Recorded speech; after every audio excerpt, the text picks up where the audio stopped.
ahora.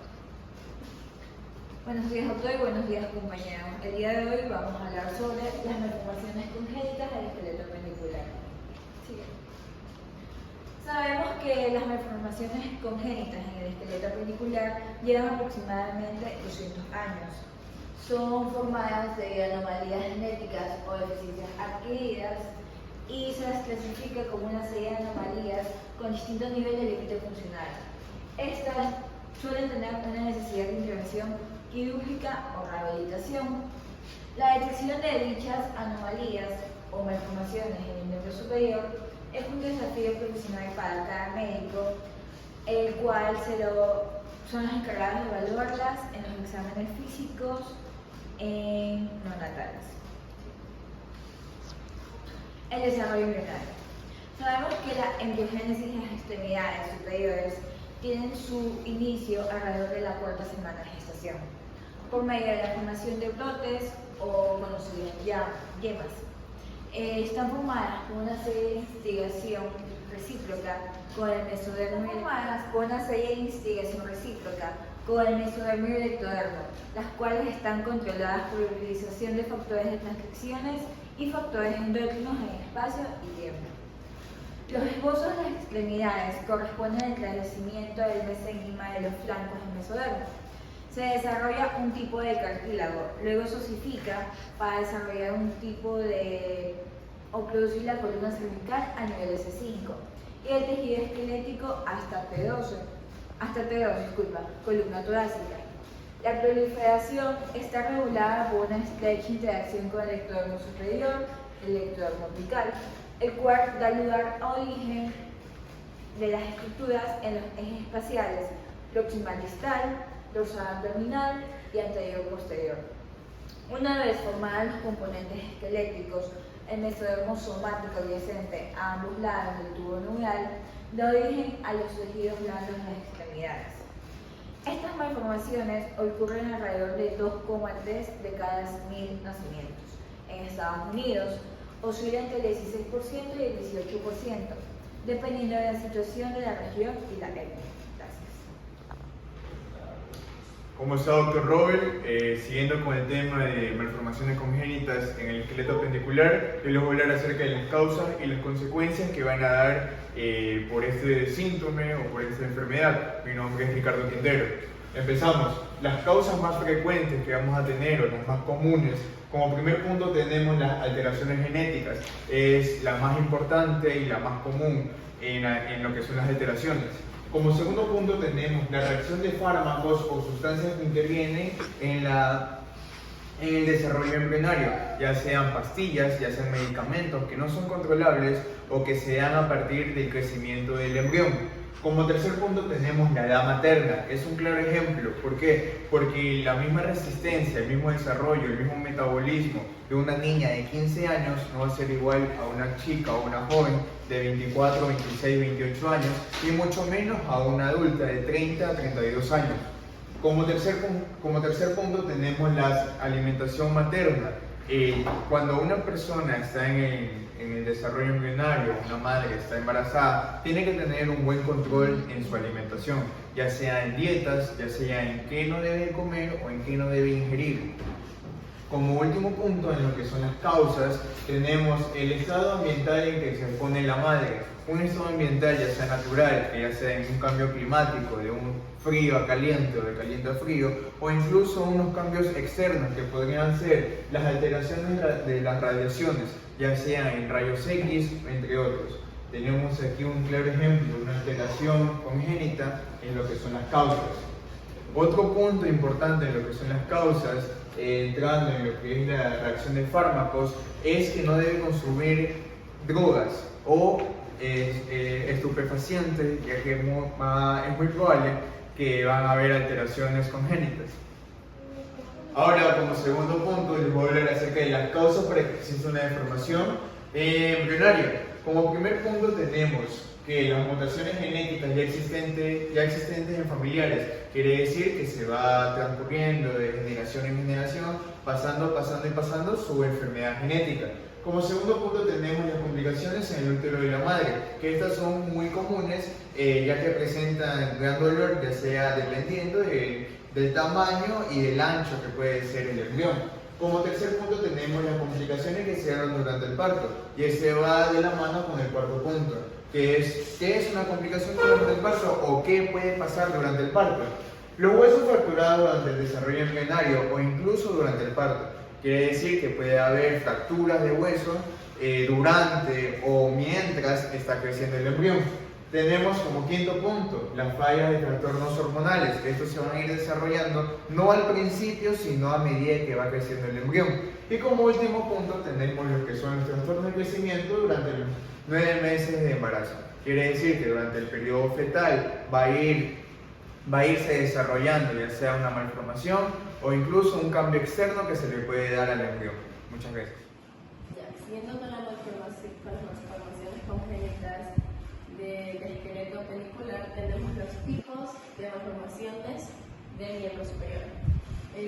Por primer lugar está la amelia, que es cuando es provocada por la ausencia de una o más miembros del miembro superior. Luego tenemos a la focomelia, que se reduce un muñón o una protuberancia que sobresale en el hombro o por la cadera y se ve como las aletas de una foca.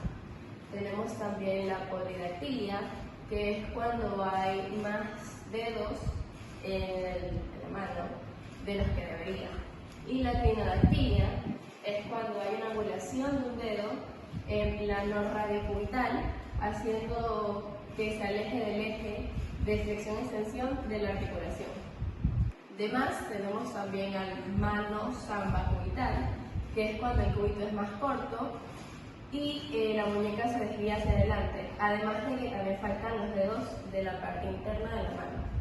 Luego también tenemos a la bradidactilia, que es la desproporción que tiene los dedos de las manos y suele ser acompañada de otras malformaciones como la sinadactilia o la polidactilia. Y luego tenemos también a la dactilia, que tiene la presencia de un dedo desproporcionalmente grande y se detecta al nacer o en los primeros años de vida. Luego tenemos a los tipos de malformación del miembro inferior, por ejemplo la polidactilia preaxial, que es cuando hay más dedos de lo que debería del pie. Y es preaxial porque aparece en los dos primeros dedos de adelante. Luego tenemos al pie hendido, que es cuando es la ausencia de los rayos centrales.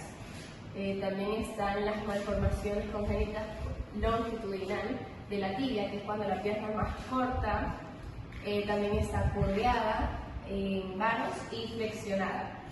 En el peroné es palpable y curveada en varo, y la rodilla está en flexo y con movilidad.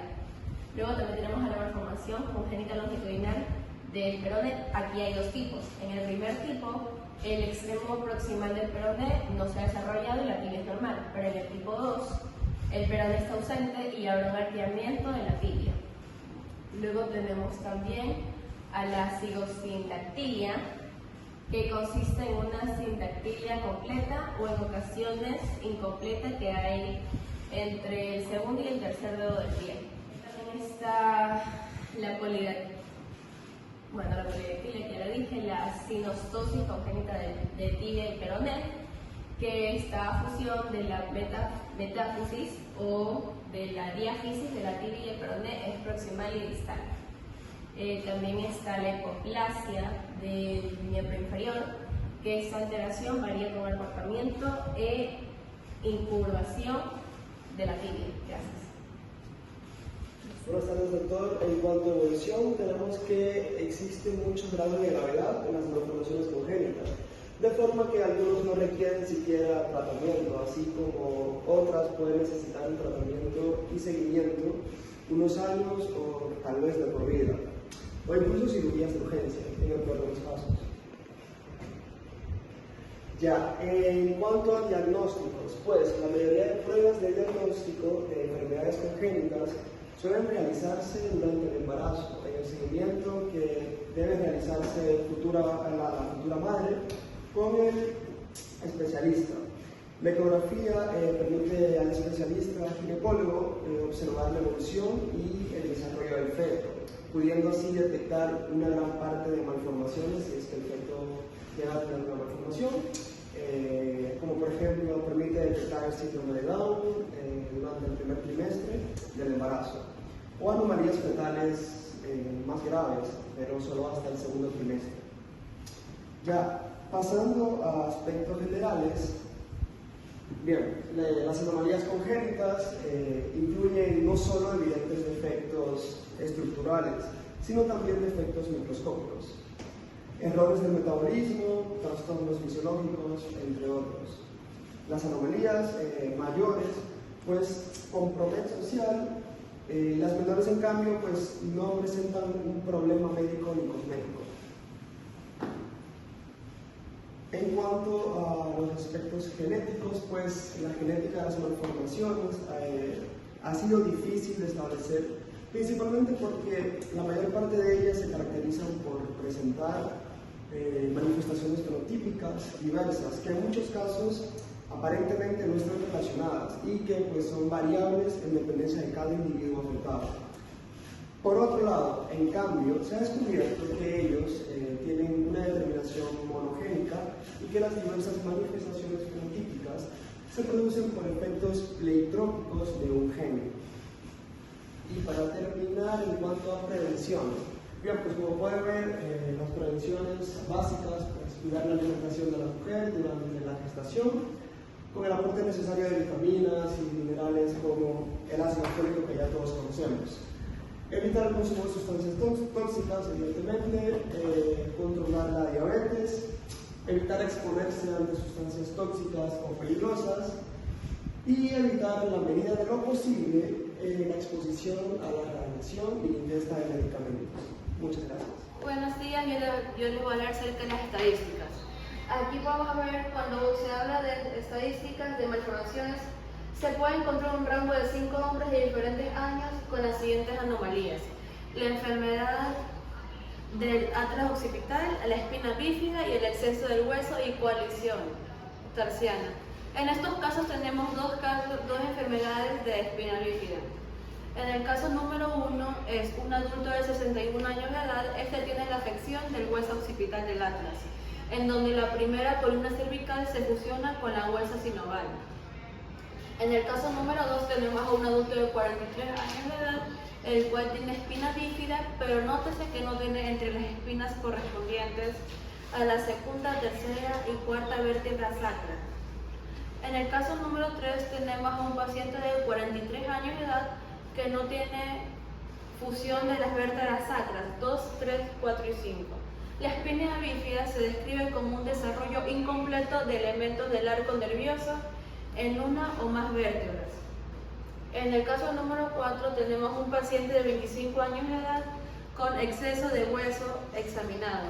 El primer exceso de la columna torácica con costillas derecha e izquierda. Las vértebras son de tamaño normal y de forma normal, pero este no tiene costillas, además son muy cortas y no tiene esternón. El caso número 5 es un adulto de 62 años de edad con un defecto en el pie, con una barra de hueso en la parte posterior que une el hueso tubular y el meñisco globalmente. Gracias. Listo, mi nombre es Giovanna Antoa y en este momento les voy a hablar sobre las conclusiones de la investigación. Resumiendo ya lo planteado de la investigación, las malformaciones congénitas en el esqueleto reticular vienen desde años atrás, las cuales se producen por anomalías genéticas o deficiencias adquiridas. En la cuarta semana de gestación se da el desarrollo de las extremidades superiores por medio de la formación de yemas.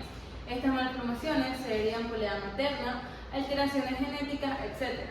Existen otras que se derivan en el desarrollo embrionario, que son deformaciones musculares. Son muy diversas, por lo que se clasifican para poder permitir un mejor diagnóstico, como amelia, focomelia, entre otras. Es posible prevenirlas por medio de la vacunación, la ingesta de ácido fólico y yodo. mediante el enriquecimiento de alimentos básicos o el suministro de complementos, así como los cuidados prenatales adecuados. Gracias.